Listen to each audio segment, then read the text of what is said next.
할렐루야. 주님을 찬양합니다. 우리 주님의 은혜와 평강이 넘치기를 빕니다. 우리 지금 데살로니가 전서를 하고 있습니다.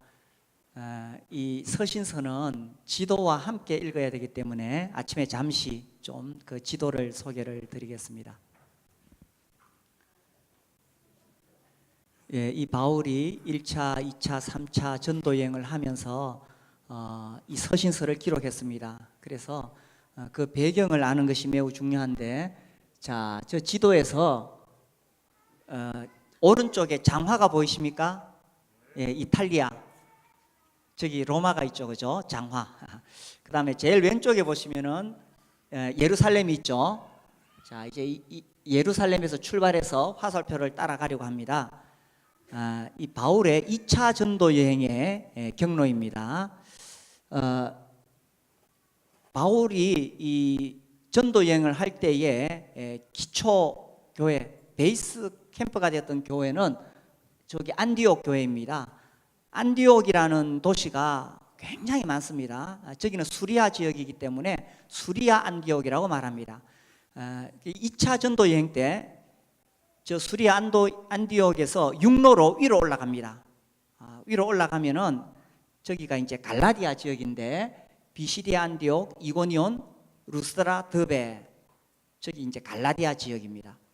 저기가 바울이 1차 전도 여행에서 교회를 세운 곳입니다. 저리 올라가는데 특별히 저기 루스드라에는 1차 전도 여행 때 바울이 돌에 맞아서 죽을 뻔한 곳입니다. 그래서 루스드라 그러면 바울이 참 돌에 맞아서 죽을 뻔한 정말 고통의 그 경험이 있는 곳이죠. 그러나 또 거기서 이제 사람들이 죽은 줄 알고 바울을 끌어냈는데 바울이 다시 일어나서 또 복음 전하러 갔죠. 이게 1차 전도 여행이었습니다. 근데 2차 전도 여행에서 루스드라는 또 특별한 곳입니다. 저기서 디모데를 만납니다. 그래서 2차 전도 여행은 본래 바울과 실라가 시작했는데 루스드라에서 디모데가 합류합니다. 그래가지고 이제 바울이 이쪽 지방에서 복음을 전하려고 하는데 주님이 계속 막으셨어요. 그래서 어디로 가냐 하면 드로아로 가게 됩니다. 드로아. 저기서 환상을 보고 건너가서 이제 마게도냐 지방으로 가게 됩니다. 그래서 이제 여기 지도에 보니까 빌립보, 데살로니가, 베레아 저렇게 돼 있죠. 저기를 마게도냐 지역이라 그래요. 그 다음에 그 밑에 고린도 있죠. 저기를 아가야 지방이라 그래요. 저기 이제 그리스 지역인데, 여기 드로아에서 네아폴리로 건너가서 빌립보에서 복음을 전합니다. 사도행전 16장 사건이죠. 빌립보에서도 복음을 전하다가 또 감옥에 갇힙니다. 그냥 갇힌 것이 아니라 옷이 찢기고 매에 맞고 깊은 옥에서 착고에 채여서 옥에 갇힙니다. 거기서 풀려나가지고 데살로니가로 왔던 것입니다. 우리가 지금 데살로니가 전서를 하고 있는데, 여기 데살로니가에서 사도행전에는 3주라고 되어 있는데 학자들은 아마 한 몇 달 동안 머물렀을 것이다 이렇게 봅니다. 그래서 저기서 복음을 전해서 교회가 세워집니다. 근데 데살로니가에서 또 핍박이 있어서 베레아로 피신합니다. 베레아에서 복음 전하다가 또 쫓겨나서 아덴으로 내려옵니다. 그래서 베레아에서 아덴으로 내려올 때는 급하게 내려옵니다. 그래서 실라와 디모데를 베레아에 남겨두고 바울만 아덴으로 내려온 것입니다. 아덴으로 내려오면서 부탁을 합니다. 속히 실라와 디모데를 이리로 데리고 와라, 그렇게 부탁을 했어요. 그래서 이제 이 아덴에 있는 동안에 또 바울이 복음을 전하고 있죠. 그때 이 실라와 디모데가 아덴으로 내려왔습니다. 뭐 외국 사람 이름 여러 사람 이야기하니까 헷갈립니까? 평상시 성경을 많이 보시니까 아시죠? 그래서 이 아덴에서 이제 실라와 디모데가 합류를 했는데, 지금 바울의 마음에는 계속 마음이 쓰이는 곳이 있어요. 거기가 어디냐 하면 데살로니가입니다. 이 데살로니가에 바울이 들어갔을 때 약 AD 51년경 거기는 한 20만 명 정도 살고 있는 도시입니다. 이 데살로니가가 저기 마게도냐 지방의 이 수도격이거든요. 수많은 이교 신전이 있었습니다. 거기서 이제 바울이 복음을 전했어요. 그래서 많은 사람들이 우상을 버리고 사시고 참되신 하나님께 돌아와서 예배를 드리고 다시 오실 예수 그리스도를 소망하면서 살아가고 있었습니다. 그런데 바울이 지금 거기서 쫓겨나서 급히 왔는데 이 마음에는 이제 데살로니가 교회가 어떻게 되었을까 계속 그 마음이 쓰이는 거예요. 거기 유대인들이 핍박해서 급하게 내려왔기 때문에 야, 어떻게 했을까 어떻게 됐을까. 아덴에 있으면서 그래서 1절 보십시오. 우리가 참다 못하여, 1절 보시면은 3장 1절, 이러므로 우리가 참다 못하여 우리만 아덴에 머물기를 좋게 생각하고, 그러니까 도저히 못 참겠다, 이 데살로니가 교회가 어떻게 되었는지 한번 알아봐야 되겠다, 참다 못해서 이 바울만 아덴에 머물고 디모데를 데살로니가로 보내는 겁니다. 2절, 우리 형제 곧 그리스도의 복음을 전하는 하나님의 일꾼인 디모데를 보내노니. 그래서 디모데를 보내는 거예요. 왜 보냈느냐? 이는 너희를 굳건하게 하고 너희 믿음에 대하여 위로함으로. 그래서 디모데를 보내놓고 여기는 안 나오지만 이제 학자들의 의견은 아마도 신라는 이때 베레아로 가지 않았을까 이렇게 봅니다. 아무튼 참다 못하여. 5절 보십시오. 5절, 이러므로 나도 참다 못하여. 이게 목자의 심정이죠. 복음을 전해서 교회가 세워졌는데 그 교회 핍박이 있고 자기는 거기서 지금 떠나 있습니다. 그러니까 참다 못해가지고 이러므로 나도 참다 못하여 너희 믿음을 알기 위하여 그를 보내었노니. 이제 디모데를 보냈는 것입니다. 그래서 디모데를 이제 이 바울은 아덴에 머물고 디모데는 데살로니가로 보냈습니다. 그리고 바울은 아덴에서 또 고린도로 옮기게 됩니다. 고린도로 옮겨서 여전히 데살로니가가 어떻게 되었을까 고민하고 있는데 6절, 지금은 디모데가 너희에게로부터 와서 너희 믿음과 사랑의 기쁜 소식을 우리에게 전하고. 근데 디모데가 왔지요. 와가지고는 야, 데살로니가 교회가 믿음이 분명합니다, 사랑이 분명합니다, 이 기쁜 소식을 우리에게 전하고, 또 너희가 항상 우리를 잘 생각하여 우리가 너희를 간절히 보고자 한것 같이 너희도 우리를 간절히 보고자 한다 하니. 그 이제 디모데가 소식을 전해왔는 거예요. 데살로니가 교회가 비록 환란이 있지만 이렇게 주님 안에 잘 세워져 있습니다. 그러니까 7절에 이러므로 형제들아 우리가 모든 궁핍과 환란 가운데서 너희 믿음으로 말미암아 너희에게 위로를 받았노라. 바울이 크게 위로를 받았는 거예요. 야, 데살로니가 교회가 참 잘했구나. 그래서 이제 이 고린도에서 디모데를 만나고 그 소식을 듣고 데살로니가 전서를 써서 보냈어요, 먼저. 그리고 나서 데살로니가 후서를 또 보냈던 것입니다. 자, 그래서 이제 이 데살로니가 교회가 믿음의 역사, 또 사랑의 수고, 소망의 인내가 있는 그 교회가 이제 환란 중에도 잘 서 있다는 소식을 듣고 편지를 보내면서 우리가 읽은 이 3장에서 사도 바울은 그 환란 중에 있는 데살로니가 교회에 이 편지를 쓴 거예요. 그래서 이제 이 편지를 쓰면서 사도 바울이 뭐라고 말했느냐 하는 것입니다.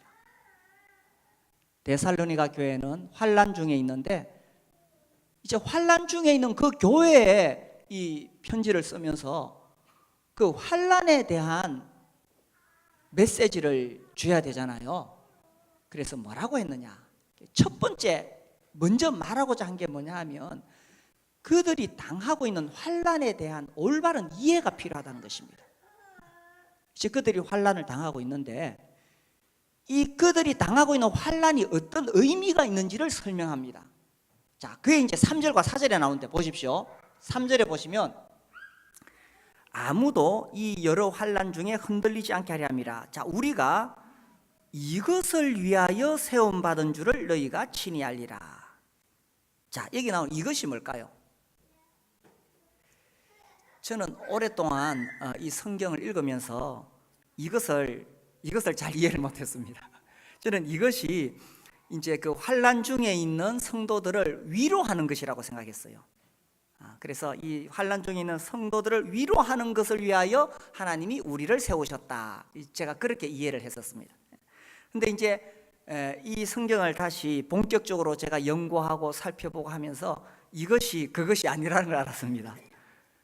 이것은 환난을 이야기합니다. 이 단어가 다른 번역본을 살펴보면 명확하게 나와요. 다른 번역본을 보면 우리가 이것 환난을 당하기 위하여 세움 받은 줄을 너희가 친히 알리라 이렇게 돼요. 좀 놀랍지 않습니까? 예수님을 믿는 것은 처음부터 환난을 당하기 위하여 세움을 받은 것이라는 겁니다.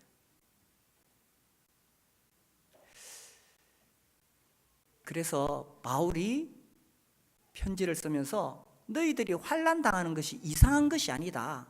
당연한 것이다. 왜냐하면 우리는 환난을 위하여 세움을 받았기 때문이다. 4절 우리가 너희와 함께 있을 때에 장차 받을 환난을 너희에게 미리 말하였는데 과연 그렇게 된 것을 너희가 아느니라.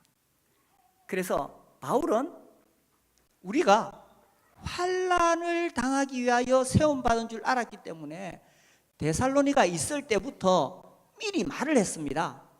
우리가 예수 믿으면 환난을 받습니다.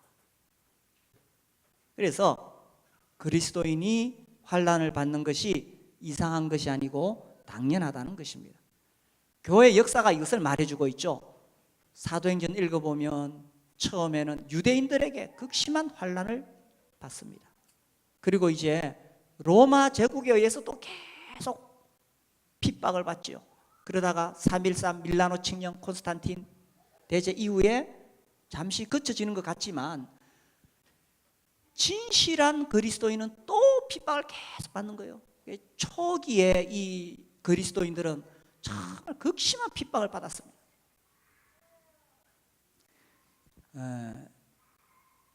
이 카타콤이라고 그 지하 묘지가 있어요. 거기 이제 흙을 파내서 굴이 형성이 되는데 우리가 생각하는 그런 묘지가 아니고 굉장히 깊은 굴입니다. 800km, 900km 이르는 엄청난 지하에 이렇게 도로가 있는데 그래서 그리스도인들이 예배를 드리기 위해서 그쪽으로 이제 숨어서 피하는 거예요. 밖에서는 안 되니까. 그래서 어떤 분이 이런 표현을 썼습니다.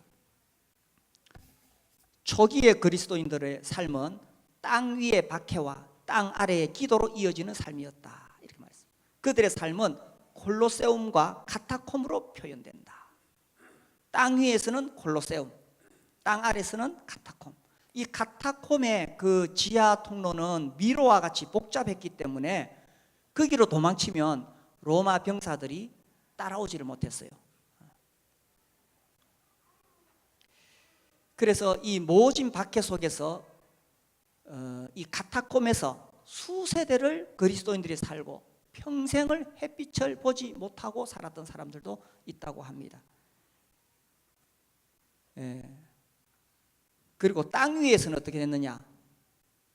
땅 위에서는 이 콜로세움, 그래서 이 그리스도인들을 짐승의 가죽을 뒤집어 씌워가지고 원형 경기장으로 내보냈죠. 로마는 어떤 곳을 점령하면 도로를 닦고 거기에 꼭 이런 이 원형 경기장을 세웠습니다. 그게 뭘 보겠어요? 볼거리가 있어야 되잖아. 그래서 그리스도인들을 거기다가 이 짐승의 가죽을 씌워서 내보내고 맹수들을 풀어놓으면 맹수들이 와서 뜯어먹었습니다. 그리고 또 그리스도인들을 화형시키고 십자가에 못 박아 죽이고.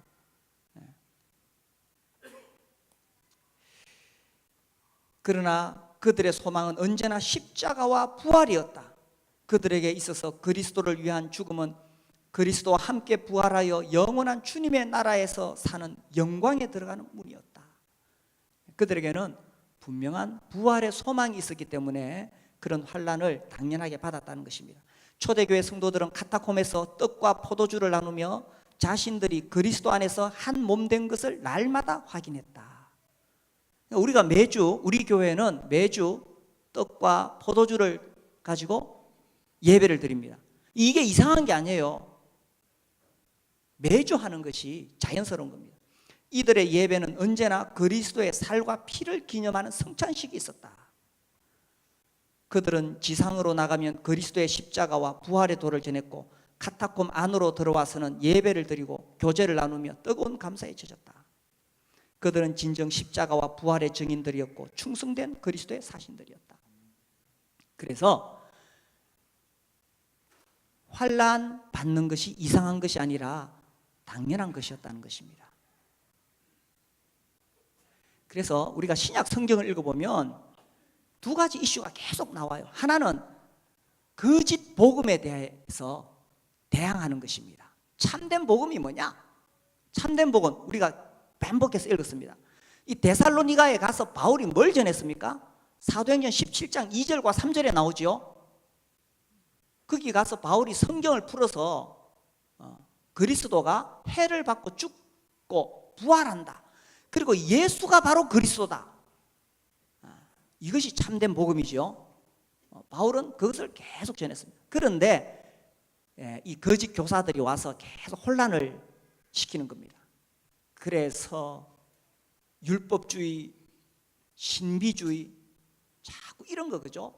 자유주의, 이런 이상한 잘못된 가르침을 가지고 왔기 때문에 신약 성경은 계속 올바른 복음이 무엇인가를 계속 강조하고 있습니다. 두 번째로 또 중요한 이슈는 신약 교회 사람들은 다 환난 중에 있었기 때문에 환난 받는 그들을 위로하고 격려하고 용기를 주는 것이었어요. 우리가 성경을 읽을 때 잘 이해가 안 되고 집중이 안 됩니다. 소파에 앉아 저녁을 잘 먹고 소파에 딱 앉아가지고 오늘은 TV 안 보고 성경을 읽어야지. 성경을 딱 테이블 위에 놓고 차를 한 잔 딱 마시면서 읽는데 이해가 안 됩니다. 집중이 안 됩니다. 왜 그럴까요? 우리는 이렇게 편안하고 안락하게 앉아서 읽으려니까 그 성경이 기록된 배경은 그게 아니에요.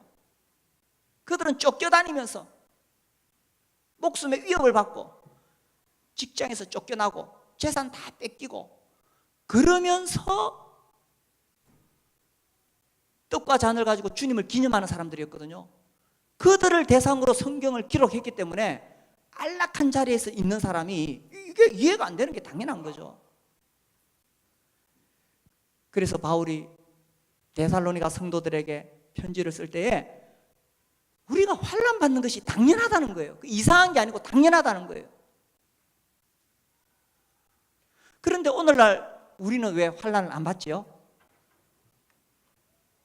당연하다면, 이것을 위하여 세움을 받았다면, 환난 당하기 위하여 세움을 받았다면 우리는 오늘날 왜 환난을 안 당하지요? 사실은 교회 역사 속에서 계속 환난의 시대였습니다. 아까 말씀드렸듯이 초대교회 이후에 로마 제국의 핍박이 끝나니까 그 다음에는 로마 가톨릭이 참된 그리스도인들을 핍박했습니다. 1517년 루터에 의해서 종교개혁이 시작되죠. 종교개혁자들에 의해서 참된 그리스도인들이 또 핍박을 받았습니다. 대표적으로 왈덴시안, 전에 제가 좀 소개를 해드린 적이 있었죠. 그리고 우리나라 역사로 오자면은 일제강점기 시대에 신사참배 문제로 핍박을 받았습니다. 6.25 전쟁 때 공산주의자들에 의해서 핍박을 받았습니다. 사실 우리가 이렇게 평화롭게 모여서 예배를 드릴 수 있는 시기가 그렇게 많지 않았습니다. 근데 놀라운 것은 평화시대의 사람들의 신앙이 깨어있을까요? 환난시대의 성도들의 신앙이 깨어있을까요? 하나님께서 환난을 통해서 성도들을 일깨우고 주님의 재림을 소망하게 했다는 것입니다. 제가 오래전에 청년 시절에 우리 청소년부, 중고등부 학생들을 맡아서 섬기고 있을 때입니다. 그때는 이제 우리 학생들이 친구들을 많이 데려왔어요. 그럼 주일 오후에 제가 막 계속 복음을 전합니다. 성경 펴놓고 계속 전합니다. 그 친구들 중에 예수님 믿고 구원받는 학생들이 있었어요. 그 다음 주가 돼서 그 친구가 나왔는데 얼굴이 어두워요. 그래, 무슨 일 있느냐 물으니까 자기가 이제 교회 다니고 예수님 믿는다고 하니까 부모님이 핍박을 하시더래요. 또 어떤 경우는 친구들이 자기를 놀린다고 그래요. 그때 제가 보여주는 성경 구절이 있습니다. 빌립보서 1장 29절 말씀. 우리 한번 볼까요? 빌립보서 1장 29절.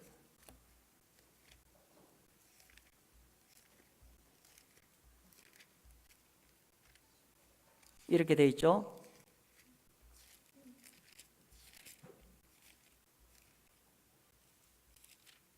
(1장 29절) 그리스도를 위하여 너희에게 은혜를 주신 것은 다만 그를 믿을 뿐 아니라 또한 그를 위하여 무엇을요? 고난도 받게 하려 하심이라.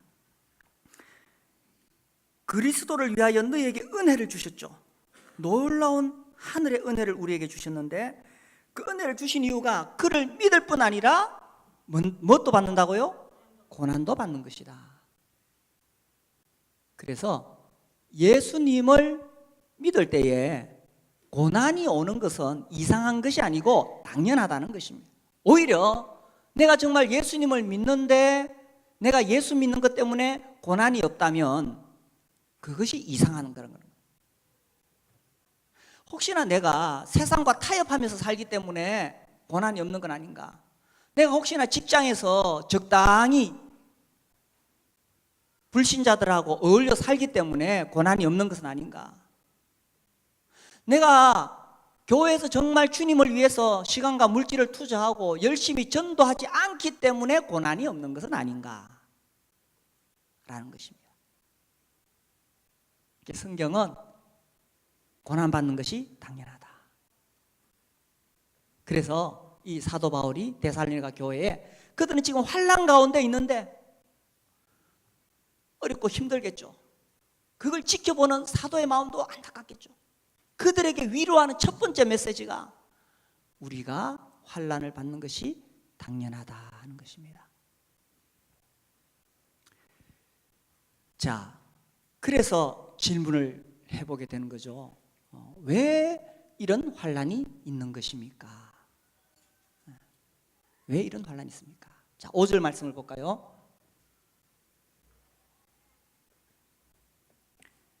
예, 5절에 보시면 데살로니가전서 3장 5절 이러므로 나도 참다 못하여 너희 믿음을 알기 위하여 그를 보내었노니 이는 혹 시험하는 자가 너희를 시험하여 우리 수고를 헛되게 할까 함이니. 자, 시험하는 자가 있다. 시험하는 자.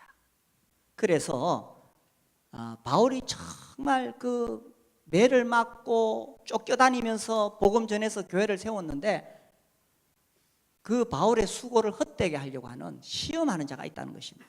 시험하는 자가 성경에 어디서부터 나타나느냐? 에덴 동산에서부터 나타나죠.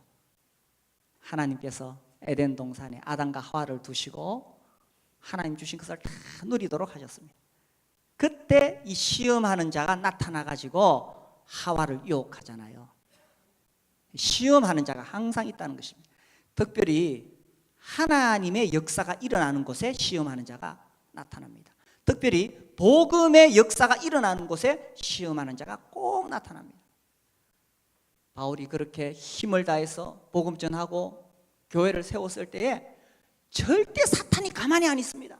우리가 주님을 위해서 뭔가 열심히 하려고 하면 사탄이 가만히 있지 않습니다. 그래서 이제부터 내가 참 주님을 위해서 한번 시간을 내봐야지.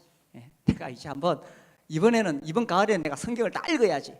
말씀의 삶 하시면서 딱 했는데 시험하는 자가 딱 시험이 들어옵니다. 당연한 우리가 지금 교회적으로 새로운 장로를 세우기 위해서 오늘 이제 공식적으로 광고를 했죠. 이렇게 했을 때 시험하는 자가 가만히 안 있습니다. 성도들 틈을 탁 파고 들어오려고. 그래서 우리가 기도해야 되는 거예요. 그래서 이 시험하는 자가 들어오는데 하나님께서는 왜 시험하는 자를 가만히 내버려 두시느냐 하는 것이죠.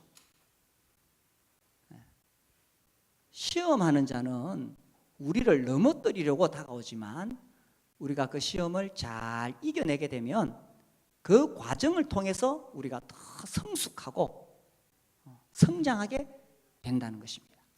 그래서 하나님은 이렇게 지켜보시면서 우리를 응원하시고 우리가 이길 수 있도록 계속 힘을 넣어주시는 분이에요. 그래서 하나님의 사람이 그냥 나타나는 것이 아니에요. 하나님의 일꾼이 그냥 되는 게 아니에요. 이 데살로니가 교회는 정말 튼튼한 교회입니다. 그냥 되는 게 아니에요. 우리가 2장에서 봤지만 데살로니가 교회가 튼튼한 교회가 되게 하기 위해서 하나님 말씀이 있었고 그리고 그들에게 환난이 있었다는 것입니다. 환난이 그들을 튼튼하게 세웠습니다. 그래서 이런 환난과 고난을 통해서 명품 교회가 탄생하는 거예요. 명품 그리스도인이 탄생하는 거예요. 명품 하나님의 일꾼이 만들어지게 되는 것입니다. 하나님의 사람들은 다 이런 환난을 통해서 만들어지는 거예요. 그렇죠? 이 요셉도 그가 30살에 총리가 되었는데 하루아침에 그렇게 된 게 아니죠. 수많은 환난을 겪었습니다. 시험하는 자가 가만히 안 둬요. 요셉이 하나님으로부터 꿈을 봤지요. 곡식단이 절하는 꿈, 또 11별이 해와 달이 절하는 그런 꿈을 꾸게 됩니다. 시험하는 자가 가만히 안 둬요. 그래서 그 요셉의 형들이 요셉을 팔아버리는 거예요. 만약에 그 시험에 넘어졌다면 요셉의 형들 원망하고 인생 망쳤을 거예요. 근데 그렇게 하지 않았죠? 그래서 벌떡 일어나서 보디발의 집에서 열심히 또 일을 합니다. 그러니까 또 시험하는 자가 가만히 안 있죠? 또 요셉을 넘어뜨리려고 누구를 사용합니까? 보디발의 아내를 통해서 또 유혹해서 넘어지게 하는 거예요. 시험하는 자가 가만히 안 놔둔다는 거예요. 그러나 요셉이 그런 시험하는 자의 시험을 다 통과하니까 결국 하나님 앞에 명품 일꾼이 되잖아요. 다윗도 마찬가지예요. 성경의 사람 다 마찬가지입니다. 다윗의 인생에 3명의 대적이 있었어요. 첫 번째 대적 누굽니까? 골리앗. 골리앗은 누가 봐도 대적입니다. 그 거인 골리앗 시험하러 왔을 때 바로 다윗이 이겨버렸습니다. 두 번째, 정말 다윗을 이 명품 그리스도인으로 만들기 위해서 시험하는 자가 있었는데 누굽니까? 사울이죠. 사울이 얼마나 다윗을 핍박을 합니까? 그걸 다 이겨내니까 훌륭한 일꾼 되는 거예요. 또 한 사람이 있었어요. 누군지 아십니까? 골리앗은 눈에 봐도 이것은 대적이 맞아. 사울도 눈에 봐도 맞아. 그런데 이 다윗과 함께하면서 평생을 다윗을 괴롭혔던 사람이 있어. 요압 장군. 그죠? 근데 다윗이 왕이지만 요압의 세력이 워낙 셌기 때문에 어떻게 할 수가 없는 거예요. 그런데 그런 시험하는 자 속에서 다윗이 잘 믿음 안에서 세워졌기 때문에 결국 그가 이는 내 마음이 합한 사람이다. 이런 하나님으로부터의 칭찬을 얻게 된 것입니다. 그래서요, 명품 그리스도인이 그냥 생기는 게 아닙니다. 시험하는 자가 왔을 때, 그 시험을 잘 이겨냈을 때에 때가 되면 그가 잘 따듬어지고 부서져서 성숙하게 되어졌을 그 때가 되면 그때 비로소 하나님 보시기에 아름다운 사람이 되는 거예요. 그래서 그때 비로소 이런 데살로니가 교회처럼 튼튼한 교회, 이 명품 교회가 되는 거예요. 시험하는 자가 오지만 왜 환난이 오느냐? 시험하는 자는 넘어뜨리러 오지만 하나님은 그 시험하는 자를 통해서 오히려 그를 명품으로 만들어 간다는 것입니다. 그러니까 환난이 오는 것을 이상하게 생각하지 말라는 거예요. 이게 당연하다는 거예요. 제가 하도 오래전에 읽어서 내용이 약간 가물가물한데 아마 존 웨슬리의 간증인 것 같아요. 이 18세기 이 감리교 부흥이 이렇게 막 일어나도록 했던 존 웨슬리죠. 그 사람의 일기 같아요. 이런 내용이 나옵니다. 오늘은 이상하다. 아무도 나에게 조롱하거나 모욕하거나 돌을 던지지 않았다. 이 웨슬리는 다니면서 순회 설교, 야외 설교를 많이 했거든요. 그래서 다니면서 이 야외 설교를 하면 누군가 이 그를 향해서 조롱하고 모욕하고 돌을 던지고 이렇게 했는데, 오늘은 이상하다. 아무도 나에게 조롱하거나 모욕하는 일이 없었다. 그러면서 이런 말을 씁니다. 혹시 내가 주님으로부터 내 마음이 멀어져 있는 것은 아닐까? 혹시 내가 나도 모르는 사이에 영적인 범죄를 저지른 것은 아닐까? 환난 당하는 것이 당연한데 왜 나에게 이런 일이 없느냐는 거예요. 그 다음에 또 이렇게, 그때 나에게 누군가 벽돌을 던졌다 이렇게 나옵니다. 그래서 나는 내가 주님으로부터 멀어져 있는 것이 아니구나 하고 깨달을 수 있었다, 이렇게 기록되어 있어요. 우리가 정말 주님 앞에서 바르게 살아가려고 하면 이러한 환난이 있는 것이 당연하다는 것입니다. 이렇게 환난이 올 때에 그때 우리가 어떻게 반응할 것이냐 하는 것입니다. 어떻게 반응할 것인가? 이 사도 바울이 이렇게 이야기합니다. 데살로니가전서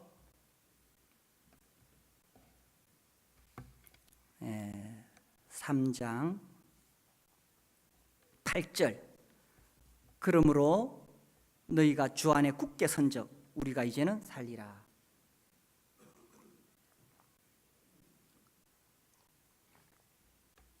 환난이 올 때에 거기에 흔들리지 말고 굳게 서라는 것입니다. 굳게 서라. 이 데살로니가 교회는 그렇게 했지요. 굳게 섰습니다. 우리가 그 앞에도 읽어보면 디모데를 보낸 이유가 굳게 서도록 하기 위해서 보냈습니다. 그 밑에 또 굳게 선다는 표현이 나옵니다. 사도행전을 읽어보면 굳게 선다는 표현이 계속 나옵니다.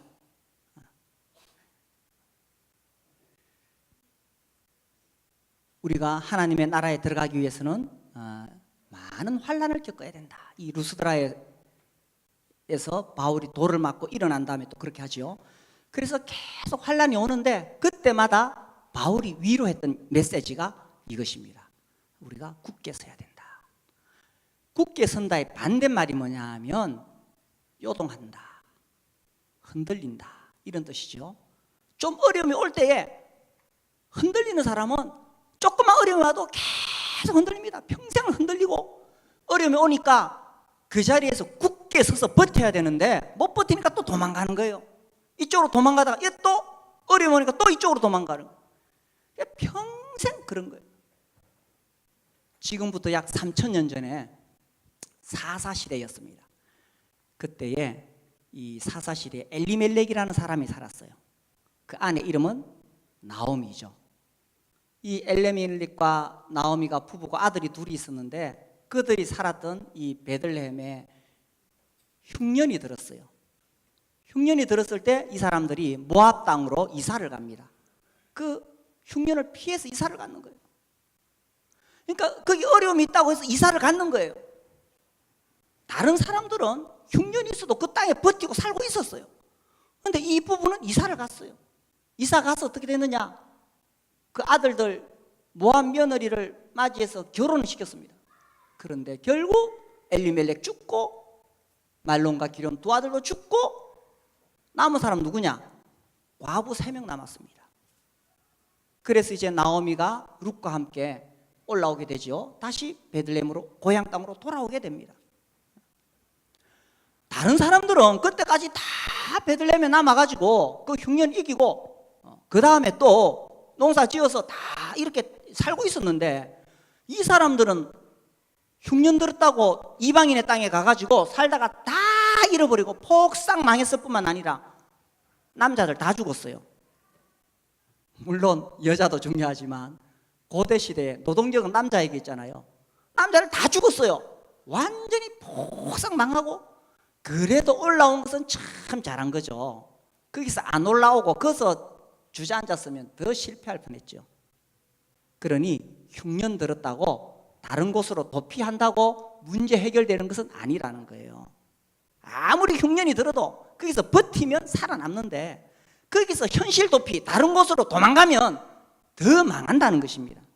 그런데 이 나오미가 올라와서 하는 고백이 또 참 묘해요. 이 룻기서를 보시면요, 제가 좀 읽어드릴까요? 룻기서 1장에 보면 나오미가 올라와서 이렇게 말합니다.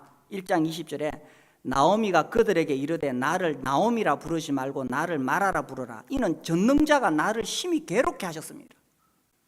하나님이 언제 나오미를 괴롭게 하셨어요? 쥐가 도망갔지. 하나님 우리를 괴롭게 하시는 분이 아니에요. 자기가 그 문제를 피해서 도망가니까 폭삭 망했지. 이게 부정적인 사람의 특징입니다. 부정적인 사람은 자기가 도망가고 자기가 잘못 선택해놓고는 책임을 누구한테 미뤄요? 사람한테 미루는 것도 부족해서 하나님한테 미루는 겁니다. 하나님이 내 인생을 이렇게 쫄딱 망하게 했다. 21절에 보면 내가 풍족하게 나갔더니, 그렇죠, 그나마 처음에 나갈 때는 풍족했을지 모릅니다. 여호와께서 내게 비어 돌아오게 하셨느니라. 여호와께서 나를 징별하셨고 전능자가 나를 괴롭게 하셨거늘. 하나님이 그를 징벌하시고 괴롭게 하시고 한 거 아니에요. 자기 스스로 그 문제를 못 이겨가지고 도망가서 거기서 쫄딱 망했는 것입니다. 그래서 환란이 올 때에 현실 도피하려고 하지 마십시오. 우리가 인생 살면서 수없이 많은 문제를 만나게 됩니다. 이 문제라는 게요, 이게 요거 하나 해결되면 끝날 줄 알았는데 또 다른 문제가 와요. 자식 때문에 골머리 앓다가 겨우 자식이 정신 차리니까 또 사업에 문제가 와요. 이 사업이 좀 안정되니까 건강에 문제가 와요. 인생의 문제는 끊이지 않습니다. 그런데 문제가 올 때마다 도망가려고 하는 사람은 평생 도망 다니다가 쫄딱 망합니다. 그러면서 내가 하나님 앞에서 잘못했구나, 자기를 돌아보지 않고 하나님을 원망한다는 거예요. 이게 부정적인 사람의 특징입니다. 그러나 굳게 선다는 것은 무슨 말이냐, 흉년이 와도 흔들리지 않고 거기 딱 버티고 있는 거예요. 그럼 그 다음에 하나님 먹을 걸 주시는 거예요. 바울과 실라가 그런 사람이죠. 사도행전 16장에 보면 아까 우리 빌립보 봤죠? 이 빌립보에서 복음을 전하다가 감옥에 갇힙니다. 그냥 갇힌 것도 아니고 옷을 찢어 벗기고 매로 치라 했어요. 얼마나 인간적으로 수치스러운 일입니까? 옷을 그냥 벗긴 것도 아니고 옷을 찢어 벗겼어요. 얼마나 수치스러워요. 그 맨살에다가 채찍으로 쳤으니, 매로 쳤으니 얼마나 고통스럽겠어요. 그리고 깊은 옥, 습하고 냄새나고 어두운 곳에 가둬 놓고 발을 착고에 채웠으니 얼마나 어렵고 힘들겠어요. 그야말로 바울과 실라는 하나님을 향해 원망할 수 있습니다. 하나님, 어찌하여 우리를 괴롭게 하나이까? 나오미가 했던 고백처럼 하나님, 어찌하여 우리를 괴롭게 하나이까? 원망할 수 있는데 이 두 사람은 흔들리지 않았어요. 오히려 착고에 채워가지고 뭐 했습니까? 하나님께 찬양을 드렸는 거예요. 하나님께 감사를 올려드리는 거예요. 예수 이름 때문에 이런 고난받게 하심을 감사합니다 하면서 하나님께 감사를 드리는 거예요. 그러니 어떤 일이 일어났습니까? 지진이 일어나 땅이 흔들리고 옥문이 열리고 착고가 열리고. 그래서요, 환란이 올 때 현실 도피하는 사람은 그 사람 평생 도망 다니다가 쫄딱 망합니다. 환란이 올 때 딱 버티고 굳게 선 사람은 하나님께서 감동을 하시는 거예요. 그를 얽어매고 있던 것들을 하나님이 하나하나 풀어주시는 거예요.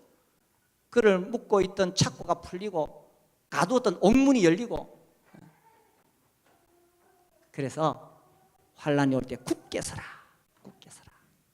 이것이 사도가 그들에게 보낸 메시지입니다. 그러면서요, 이 참 우리에게 놀라운 소망이 있는 거예요. 예수의 강림이 있다는 것입니다.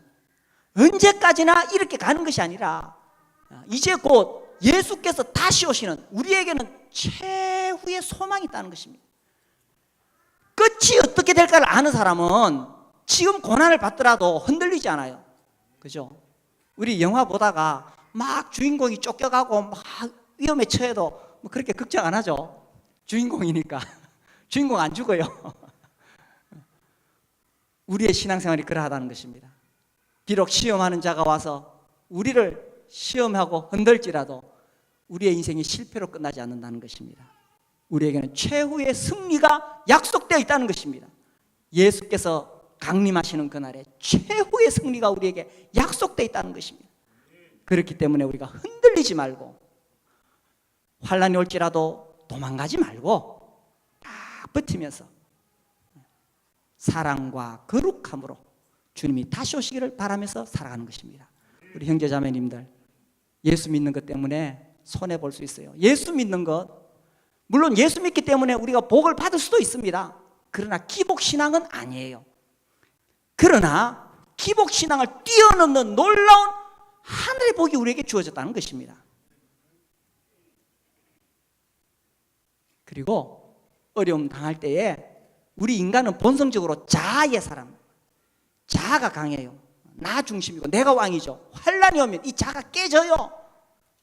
환난이 당시에는 힘든 것 같지만 그 환난 때문에 자아가 깨지고 부서지고 주님과 더 가까워지는 거예요. 환난은 결코 우리를 넘어뜨리는 것이 아닙니다.